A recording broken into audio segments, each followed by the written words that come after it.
अस्सलामुअलैकुम दोस्तों, क्या हाल चाल है। आरओपी की तरफ से ब्रेकिंग न्यूज़ है जी। गाड़ियों की इंस्पेक्शन के मतलब जिसको पासिंग कहते हैं, ओमान में ज़्यादा पासिंग बोलते हैं, गाड़ी पास करवाना है।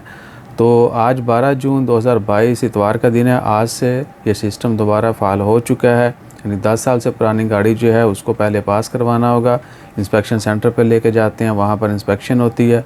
कमी बेशी हो तो आरओपी वाले रिकमेंड करते हैं कि ये चीज़ें फ़िक्स करके लाएं, और दोबारा से आप फ़िक्स करके लेके जाएंगे। उसकी इंस्पेक्शन होगी, वेरिफिकेशन होगी, और अगर वो पास कर देते हैं तो उसका मुल्किया रीन्यू होगा। तो ये सिस्टम जो है 2 साल से ज़ायद अरसा जो है वो बंद रहा था। यानी कोविड के दौरान इंस्पेक्शन नहीं होती थी, बगैर इंस्पेक्शन के मुल्किया जो है रीन्यू हो जाता था।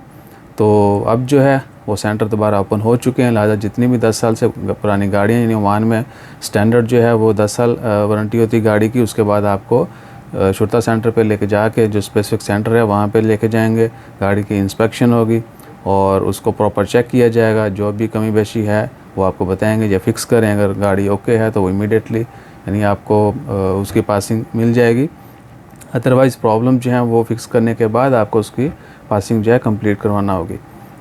तो जैसे ही पासिंग कंप्लीट हो जाती है उसके बाद उसका मुल्किया रीन्यू हो जाता है, वरना मुल्किया रीन्यू नहीं होता। तो अपना ख्याल